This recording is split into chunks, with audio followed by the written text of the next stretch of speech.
Hello guys! Magandang hapon sa inyong lahat. On this show guys, Mama Sigrid Channel, a faith healer o sumatarder. So ngayong hapon na to, tignan natin sabihin sa inyo ng ating mga gabay. So this is a special gabay. For the month of September 8 hanggang September 14 for the sign of. For the sign of Aries. So Aries, welcome to my channel. Ano kayang messages, advices, and spirit guides ang ating masasaga for today's video? Kanina kayang energy or kaganapan sa buhay ng mga Aries signs ang ating mahaginap. So guys, this reading is a general reading lamang, hindi lahat makaka-resonate.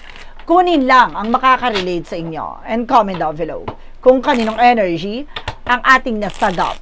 And of course, don't forget to like and subscribe my channel and hit the notification bell for more videos update.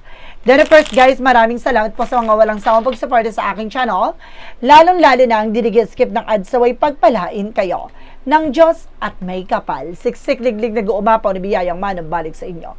So let's see guys, what is the messages, advices sa iyo ng ating angel spirit for the sign of Aries. So let's see and watch this.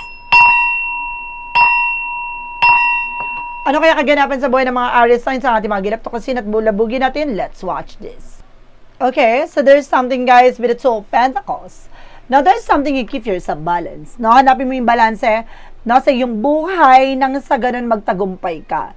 Manatili ka sa balanse, timbangin mo ano man yung bagay na makakatulong sa'yo. Yung bagay na paano mo mababago ang sitwasyon mo. No? Paano mo magiging consistent and persistent ang iyong ginagawa sa buhay mo. And because there's something that Queen of Cups, emotional healing. So, maging kalmado kapag dating sa lahat ng bagay. No, maaaring kailangan mo be open, no, para matanggap mo at ma-receive mo ano man talaga yung bagay na para sa iyo, no? At unti-unting gagaling ano man yung bagay na iyong naramdaman, naranasan, no, naaaring napagdaanan, unti-unting gagaling at hihilom yan. This is something the Nine of Pentacles. There's a blossoming na may paglago talaga ng finances. Unti-unti mo rin makikita yung resulta ng lahat ng mga bagay na pinaghirapan mo at pinagpaguran mo. Just being aware na sa mga lahat ng gagawin mo, lahat ng bagay na sasabihin mo ay kailangan mong pangalagaan. Now, this is something reward of your efforts. Now, this is something with the Two of Pentacles. Protectionan mo at pangalagaan mo yung grounds mo, even your territory. So, kailangan alagaan mo at protectionan mo naman yung bagay na meron ka. Now, wag mong bibitawan yung bagay na baka agawin yan sa'yo. There's something with a Queen of Swords, there's a clear the boundaries. Linisin mo. Ano man yung bagay na makakasira at makakapagpagulo sa iyong eksena. No, gawin mo yung bagay na makakatulong sa'yo at makakapagbigay ng kumbaga, kaayusan sa'yo. No, and because there's something that Emperor, maging mature ka at maging grounded ka, magkaroon ka ng sariling decision or something decision. No, meron kang dapat na meron kang space, no, na magkaroon ka ng confidence, no, sa sarili mo, ng lakas ng loob at tapang. Halisin mo yung takot at pangamba, dapat palaban ka dito. Now, this is something respect and discipline sa ginagawa. Now, with the Two of Pentacles, so represent with the Six of Cups. Now, maging balanse ka, even to your family, even to your friends, relatives, co-workers, community, no, yung mga kapitbahay mo siya, maging balanse ka. Now, kung gusto mo magtagumpay, huwag ka magpapapekto sa mga sinasabi nila. Now, continue what you're doing. Gawin mo yung bagay na makakapagpasaya sa'yo. There's a Queen of Cups. Now, represent with the Two of Wands. The waiting is over. Now, kumbaga itong bagay na ito yung magdadala sa'yo ng katuparan. Unti-unti na magiging kalmado ang iyong pakiramdam dahil parang yung hinihintay mo ay maaaring makuha mo na. Matatapos yung disappointment sa buhay mo. There's a Seven of Cups. Now, there maraming mga bagay na pagpipilian dito. No, naman yung bagay na pinaghirapan mo, makakamtan mo ito. Piliin mo lang ng tama at wasto yung bagay na alam mo magiging priorities mo. No? Yung what is your target intention? Yun ang kailangan tutukan mo. Kung gusto mo lumago, maging maganda, sitwasyon mo, tutukan mo, ano ba talaga yung bagay na mahalaga sa'yo. And there's a Ten of Cups with a happiness na magiging masaya at magiging maligaya ka kung puproteksyonan mo naman yung bagay na meron ka. Na huwag mo ipapaubaya sa kanila. Na kailangan pangalagaan mo, proteksyonan nito. There's a Seven of Pentacles with a harvest moment. Aanihin mo lahat ng mga bagay na pinagpaguran mo, pinaghirapan mo, at lahat ng bagay na to ay maaari maisaayos mo. Kasi dapat malayo pa lang, tanaw na tanaw mo na, malilinis mo na dapat ang lahat ng negatibo, na susubukan sirain ka, malayo pa lang, na alam mo na no? Ang mga ligaw ng bituka nila. This is something the Page of Pentacles, invest wisely. So, kailangan na mag-focus ka, ano ba talaga yung goals mo, ano ba talaga yung gusto mong gawin, no? Magkaroon ka ng disiplina at respeto sa sarili mo. At, kumbaga, this is something parang, sinasabi dito na mag-focus ka. Doon dapat, yung bagay na yun dapat yung kailangan mo tutukan. No? Ano ba talaga yung magdadala sa'yo ng katuparan doon, no? So, let's see. What is additional messages? So, there's something with the Three of Swords. Oh my God, there's something pain, no? Na talaga meron talaga naiingit sa yung mga natao sa paligid mo. No? Some of you, kapitbahay mo, kamag-anak mo. No? Talagang sinasabi dito, protection mo ang sarili mo. There's a suffer. No? There's a bitterness. No? Talaga meron talaga naiingit sa iyo. May bitter kasi nagsasaksid ka na sa lahat ng mga plano mo. No? Marami talagang ganyan. The more na mamayagpag ka, nagtatagumpay ka, no? Yung sarili mong kamag-anak at kapitbahay pa mismong hihila sa ipababa. Manatili kang balanse. Now, this is something the Six of Swords. Kailangan nyo talaga lumipat, umalis dyan sa situation at sa lugar na yan. No, some of you makakalipat ka talaga. There's a trouble. And there's a Page of Wands. May magandang balita dito. Na may magandang balita na magdadala sa'yo ng katuparan sa ano man yung bagay na iyong pangarap. This is something, guys, with a emphasis card for revert. Na self-love, self-care, na magiging masaya at magiging masaya ang iyong pamilya. No, kailangan mo lang maging masaya sa bawat eksena na gagawin mo. Proteksyonan mo. No, at kailangan mo kumilos, gumalaw at alagaan mo rin ang iyong sarili. Now, there's something the Two of Cups with a partnership. Even sa partnership, guys, no, kailangan na hanapin mo ano man yung bagay na makakatulong sa itong bagay na to, makakatulong ba siya sa paglago mo itong taon na to, pares ba kayo ng mindset, perspective. So kung ang relasyon na to maaring pakikipag-ugnayan sa ibang tao o connection, kung yung mga tao ay nagbibigay negatibo sa buhay mo at maaring nagkakaroon ng mga delays and cancellation, ibig sabihin may mali sa sistema mo, may mali sa circle of friends mo, may mali sa circle of environment mo. So kailangan proteksyonan mo, linisin mo, na unti-unti mong alisin kung sino man yung mga taong may inggit at lihim na galit at inggit sa'yo. Dahil kahit anong gawin mo, hindi ka mag-grow kapag may ganit at talagang may greedy, no, na parang inggit, no, galit sa mga nasa paligid mo. Marami talagang ganyan, hindi mawawala yan yung maraming mga taong humihila sa ipababa, no? Kumbaga, lalo na ngayon, very modern na ang kulam, no? Kapag naiinggit, gagawang ka para hindi ka mag-success, hindi ka magtagumpay, no? Maraming ganyan. So, it's time na para linisin ang ating environment, no? Na our circle of friends na hindi mo kailangan pakisamahan yung mga taong ganyan. And this is something the lovers. Even sa love life, guys, no? Kailangan na hanapin nyo kung sino to talaga itong makakasama mo for good. Yung makakatulong mo sa hirap at ginawa. And this on the Days of Pentacles, there's a big shot and big money coming in. So, si Maraki ang inggit din sa'yo na maaring may related about sa pera, hindi mo pinautang, no? Maaring ginawang ka ng hindi maganda. Some of you guys magsasucceed ka talaga. Marami ka pinagdaanan sa mga nakaraang eksena mo, sa mga nakaraang buwan, taon. Marami ka pinagdaanan it regards, no, dun sa negosyo, hanap buhay mo, trabaho mo. But now, maaring ngayong gabay na to, maaring bigyan ka ng pagbabago na maaring magtagumpay ka naman. At may malaking perang dumating sa'yo. May malaking opportunities na magpabago ng estado mo, ng buhay mo. And this is the Knight of Swords. No, bibilis sa takbo ng eksena na to. Makakawala at makakalaya ka na, makakalipat ka na. And because there's something, guys, with the Wheel of Fortune, with the turning back. So, this is the moment na para pumabor na sa iyo sa sitwasyon. Naswertihin ka na, gumanda na buhay mo, gumanda na sitwasyon mo. It's time na para mag-develop na ang buhay mo. No? And this is something the Eight of Pentacles. Mag-focus ka lang sa sarili mo, self-love, self-care. Alagaan mo at mahalin mo yung sarili mo. The more na minamahal mo ang sarili mo, the more na mamahalin ka ng mga tao sa paligid mo. Now, this is something the Hermit card. The answer you need is here. So, binibigyan na ng liwanag, linaw na isipan lahat ng bagay na nasa paligid mo. No? Unti-unti mo nang malalaman kung sino yung nagbibigay ng negatibo. To? At nagiging lason sa eksena mo. So, ngayon magkakaroon ka na ng, magsiset ka ng boundaries, no? Lilinisin mo na yung negativity sa buhay mo. And there's a Two of Wands by choices. Piliin mo lang yung mga tao makakatulong sa'yo.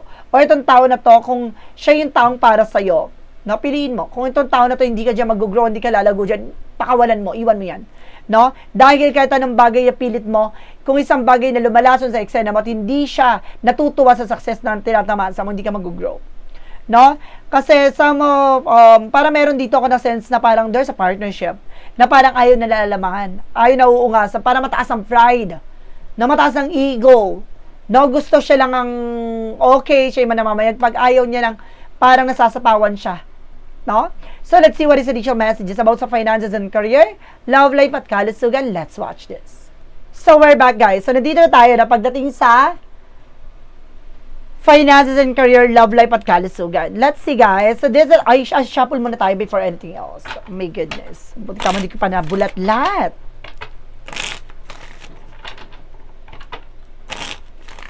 Okay, so let's see. And there's something the word. Wow! Some of you guys, magkakaroon ka ng travel, magkakaroon ka ng new work dyan sa ibang bansa, no, new job, new business, no? Mari mag-success ka na this time, mari magtagumpay ka talaga. This is something with the 5 of Cups, no? Parang matatapos na lahat ng disappointment, may pag-asa na at matatanggap mo na ng panibagong pag-asa sa buhay mo. Now, there's something, guys, with the 5 of Swords in reverse. There's something na para magiging patas ang sitwasyon. Alam mo na eh. Alam mo na yung purot dulo, alam mo na yung mga pinanggagalingan. So, ngayon mas nagiging wise ka na. And there's a King of Wands, sabi ko na eh. No, unti-unti mo na sisilayan eh. Unti-unti mo na nakikita yung mga posibilidad. No, malayo pa lang natanaw mo na parang nakikita mo na sa visions mo na itong tao na to hindi siya natutuwa sa mga eksena nangyari sa'yo. There's an evil eye. No, so even sa negosyo, trabaho mo, kahit anong pilit mo dyan, kung may mali sa kumbaga, sa paligid mo, circle of friends, circle of support, kung may mga mali dyan at may negatibo dyan, hindi gaganda ang sitwasyon mo. And there's emphasis, sabi ko na may hidden agenda eh, na may mga lihim talaga silang inggit sa'yo at galit sa'yo at the same time. So this is something that to observe. Kailangan mo talaga ng decision pero nahihirapan ka. Alam mo guys, kung may chance na mga ibang bansa ka. Kasi wala talaga mangyayari dito sa Pilipinas kung ganyan yung magiging estado mo or eksena mo dito. Kasi napapalibutan ka ng toxic dyan eh. Mayroon kang opportunities for internationally laban mo. Napagdating naman tayo guys sa love life, this is something the 5 of Wands na mawawala ka na ng kompetensya. No, kalaban at maaaring matatapos sa mapanlin lang. No? And this is something the 5 of Pentacles, makaka-recover na rin kayo for pagdating sa financial loss, financial crisis. Some of you guys na talagang yung dati mong person na imaasa lang sa'yo. No? There's something parasite negative talaga. No? Tapos ayaw pa na malalamangan, ganon. And this is something the 9 of Cups, there's a wish fulfillment. So, some of you guys, pagdating sa love life, may magtutupad sa mga paarap mo. Maaaring makikilala mo to international. And this is something that Queen of Pentacles, masyado ka ng hubog dyan sa, or bugbog sa mga naranasan mo. Maging mature ka na. Mag-focus ka na sa sarili mo, sa buhay mo, sa pamilya mo, na kung saan ka lalago. And this is a 3 of Pentacles, heart-to-heart conversation. Kailangan, kumbaga, itong tao na to, alam mo yung priorities, alam mo talaga yung pangarap, no? Yung purpose. And of course, there's something that Page of Swords, being curiosity. No, hindi pwedeng pag nakilala mo, ilaban mo na kagad. Hindi. Kailangan mo mag-background check, kilalanin mabuti, alamin mo yung life purpose niya, no, alamin mo talaga yung priorities niya. No, kung mamakaling ka at papasok sa buhay niya, dapat alam niya na yung magiging kainat na ng yung buhay at relasyon. So, pagdating naman tayo sa kalusugan, this of the 6 of Wands for victory. So, mawawala na yung stress mo, mawawala na anxieties mo. No, dahil magtatagumpay ka na, makakaalis ka na, this is something the 9 of Cups, may offer talaga international, na meron business or new work, and this is something the 8 of Wands, no, magkakaroon ka talaga ng travel, guys, triple clarification. There's a travel. No, there's a lot of messages and phone call coming in. No, maring, ito yung bagay na parang luluwag na yung pakiramdam mo. No, there's a judgment, pinapaalalahanan ka lang na you need to pay attention sa lahat na nangyayari sa'yo. And this is the strength card, with confident. Lakas naman loob mo. No, sa una yan, magkakaroon ng homesick, ganyan, but definitely, kailangan mo maging matatag. Maging malakas. No, this is something the Hierophant for lesson learned. Matuto ka. No, sa mga pinagdaanan mo, some of you may palipad na hangin pa dito, kaya siguro hinakadlangan yung mga ganap mo sa buhay. So, let's see. What is the magical fairy messages, advices, and because of pick a card, yes or no? So, let's watch this. What is the magical fairy messages, advices for you guys?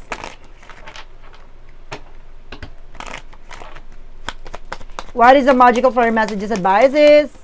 So, there's something at trouble. Some of you guys, magkakaroon ka talaga ng trouble. I told you, di ba, kanina, na talaga magkakaroon ka ng trouble, international, upcoming trips, now for to be a life-changing in a positive way. Talagang magiging maganda at positibo na ang kalalabasan dito ng buhay mo. And there's a love life, even sa partnership, na magkakaroon ka ng mapayapang relasyon. No, dahil dyan sa environment, very toxic talaga. And there's an easy does it. Stop trying so hard to control this situation. No, wag mong kontrolin isang bagay, hayaan mo siya mag-unfold naturally. Or may mga bagay siguro na wag mo ipilit. And there's a reflections. No, lahat ng mga ginagagawin mo magre-reflect sa'yo. No, at the same time, there's something to touch, no? Kung mawala ka na talagang dumistansya ka sa mga bagay na minsan nang niloko ka talaga nag-traitor sa'yo. No, yung parang nanlamig ka, ganon. And there's a self-love. No, self-love. No, kailangan na alagaan at mahalin mo yung sarili mo. No, wag mo pabayaan. Natutukan mo kung saan ka lalago sa magiging magaangang yung buhay at pakiramdam. No, para mawala. There's a stress-free talaga. So, let's see guys. No, there's something guys with a shaman. There's something, a symbol, signs, na maaaring may mga bagay dito na maaaring magturong daan. Ano kailangan mong gawin?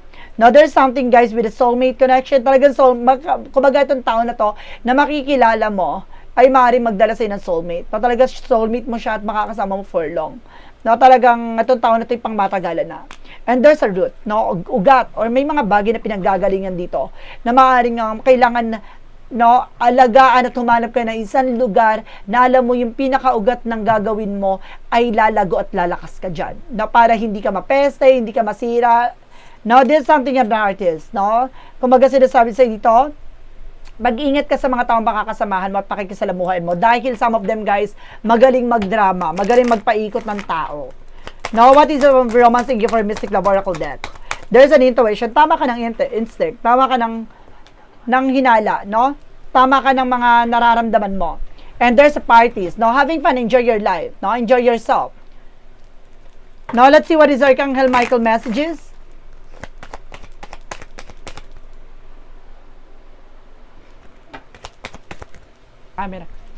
Let's see what is Archangel Michael messages. Admit the truth to yourself and accordingly. So, ibig sabihin, tanggapin mo sa sarili mo naman yung bagay na alam mong kaya mo lang, no? Stop pretending, stop denying. So, ano naman yung bagay na kaya mo lang, yun yung kailangan tanggapin mo sa buhay mo, sa sarili mo. So, let's see what is additional messages for Jesus loving code said. Nothing shall be impossible to you. So, pagdating sa'yo, walang imposible. No, kaya mong gawin yung bagay na yan kasi madiskarte ka, malakas ang loob mo, no? You can do it, guys. What is an angel's number? There is a 1331. Now, we have faith in your skills and talent as they are told that can provide you with a bright future. Now, there's something, a piece of good advice, a moment of enlightenment, of a comforting messages on this way. Everything will work out in your favor. There's a good fortune. May magandang talagang itinadhana para sa iyo. Itong bagay na to ay maaaring magdala sa iyo ng magandang buhay, magandang kinabukasan, na kailangan mo lang talaga makinig ka sa na mensahe sa iyo ng ating gabay. Na nang sa ganun maging maganda na ang kalalabasan at magtuloy-tuloy na ang ginawa sa buhay mo. No, kung hindi mo pakikinggan to, walang mangyayari sa iyo. What is the Money Move Oracle deck? There is a power. Focus on your needs. No, tumuto ka na ba talagang priorities mo? Ano ba talagang kailangan mo? No, even to your career and finances, kailangan tutukan mo kung saan ka lalago. There is a what lies beneath with the future. What lies beneath with the future? Represent with a fake apology. Some of you guys na meron ditong humihingi ng tawad, huwag kang maniniwala sa kanila. No, impostor yan. There's a bank failure. Some of you guys, no, talagang nagkakaroon ng crisis pagdating sa bangko, na baka nagkakaproblema ka sa bangko, ha? So, what is the shadow work represent what? From the shadow work represent what? There is an unmasking. Truth.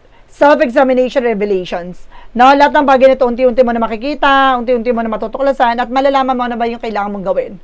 No, ano yung kailangan mo may sa katuparan dito. For clarifying for a love situation.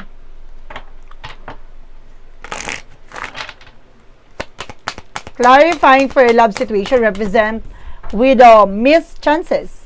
Don't have regret, cherish your moment together. So, see, wag mong panghinayangan, wag mong, kumbaga, wag mo sayangin tong opportunities na to, na manamnamin mo kung itong tao na to ay magpapasaya sa iyo, go for it, ilaban mo. Clarifying for a life situation. For clarifying for a life situation represent what? There is something, guys, with a web of connections. Web of connections, truthfully creating, supporting web that uplift your professional and professional journey. So, kumbaga maraming mga connect nito. Parang, kumbaga maraming ganap or maraming sources. No, maraming branches. So, itong bagay na to magdadala sa iyo ng paglago. No, maraming mga kaganapan sa buhay mo. Itong bagay na to, kumbaga makakatulong sa iyo. No, para bumuo ka ng mga tao na talagang, diba, there's a good energy, full of support, no, talagang walang negative na halo. No, walang inggit at ngit-ngit. There is a part of the light represent what? No, makakahanap ka ng isang lugar, sa isang pamilya, isang tao, sa isang sitwasyon na talagang magiging panatag ka, na walang halong inggit at galit sa paligid, no? This is something kind-hearted. No, sinasabi dito, mabuti kang tao dahil magiging mabuti ang kapalaran sa iyo with a part of the life. I navigate life difficulties with a positive mindset by consciously showing kindness. I spread warmth and understanding to those around me, creating a ripple compassion. So see, kumbaga lahat ng bagay na to ay dahil sa kabutihan, taglay at pagmamahal mo sa ginagawa mo, maaaring ipagkalob sa iyo mga bagay na what you deserve. So guys, let's see. What is a pick of card, yes or no? So let's watch this. So we're back, guys. So nandito tayo na. We proceed tayo pagdating sa pick a card, yes or no. Siguro before anything else, guys, with a pick a card, yes or no, pwede ka magtanong. Isa lang ang magiging sagot dyan within 1, 2, or 3. Dahil because kapag nakapag-isip ka na ng tanong, at pipili ka syempre, no, na magiging sagot within 1, 2, or 3. Please comment down below. No, kumbaga yun na magiging sagot sa tanong mo, nandito na yon. No, kaya umpisahan na natin. So, dapat mag-isip ka na ng tanong mo. Okay? So, with a yes or no, pick a card. So, we proceed. No, mag-isip muna kayo. Shuffle muna ako. So, guys, maraming salamat po pala sa mga nag-share ng aking video sa anumang uri ng social media platforms. Maraming salamat po. At maraming salamat din po pala, no, sa mga solid subscribers, solid followers natin, and of course, sa mga bagong subscribers and followers natin. Welcome to our channel. So, let's see. Alamin natin yung magiging sagot sa tanong mo. Let's start with the number 1. Nakapili na number 1, there is a no. It's just for a cup, a real time to be in the behind. Sa likod nito, makikita mo tama mong gagawin. No, tamang solusyon laban dito. No, wag mo ipagpilitan yung isang bagay na alam mong hindi magiging magandang resulta. Magiging magandang kahihinatnan, kailangan matuto tayong humindi at tigilan. Yung mga kahibangan natin ng mga bagay na alam mong hindi sa'yo, mag-grow, wag ka magbulag-bulagan. No, alam mo na yung bagay na yun na walang kahihinatnan tantanan mo. Number 2, there is a no, cold shoulder, frozen, put in the eyes for a while. No, for a moment, no, kailangan mo munang pag-isipan. No, liwanagin lahat ng bagay kasi may mga bit-bit ka or may mga pasanin ka sa buhay na hindi mo naman dapat dala-dala. No, kaya kailangan mong pagmuni-munihan, pag-isipan ng wasto at tama kung yung bagay ba na ginagawa mo ay makakatulong sa'yo. No, minsan kasi dapat marunong tayo humindi. No, may mga bagay tayo na hindi ginagawa. Yung mga bagay na hindi dapat natin inaako lahat ng bagay na yan. So, let's see. Number 3. There's a no again. No, threefold no ha, in fairness. Grinding your gears, working too hard on it. No, isang bagay na kahit anong pilit mo, no, sa isang bagay kung hindi para sa'yo, hindi para sa'yo. At the same time, kung hinakayaan mo, no, na ganunin ka lang nila, no, at abusuhin ka lang nila, no, kailangan mo na maintenance sa sarili mo or mga bagay na magbibigay ng kaligayahan sa iyo. Yun yung pinaka makakatulong, no, para maging maayos ang takbo ng sitwasyon mo. Pero hindi there's a full of negativities. No, lahat ng bagay na walang maintenance o walang maayos sa sitwasyon ay maaaring masira at mag-collapse. No? So guys, kailangan matuto tayong pangalagaan ang ating sarili at gawin yung bagay na kung saan tayo lalago. Huwag mo ipagpilitan yung isang bagay na hindi mo pa kaya. At huwag mo ipilitan yung isang bagay na alam mong hindi mo na kaya at itong bagay na to ay hindi ka lalago at gaganda ang buhay dito. Kailangan mong lumipat, lumayas na. So guys, this is a special goodbye for the month of September 8 hanggang September 14 for the sign-up. For the sign of Aries. So, Aries, maraming salamat po for this wonderful reading. So, once again, this reading is a general reading lamang. Hindi lahat makaka-resonate. Kunin lamang po makaka-relate sa inyo and comment down below kung kaninong energy ang ating nasagot. And of course, don't forget to like and subscribe my channel and hit the notification bell for more videos update. And of course, maraming salamat po sa mga walang sawang pagsuporta sa aking channel. Lalo na ang dirigil-skip ng adsaway pagpalain kayo ng Diyos at may kapal-siksik liglig nag-uumapa na biyayang manang balik sa inyo. Maraming salamat po. See you next video. Bye-bye. And babush.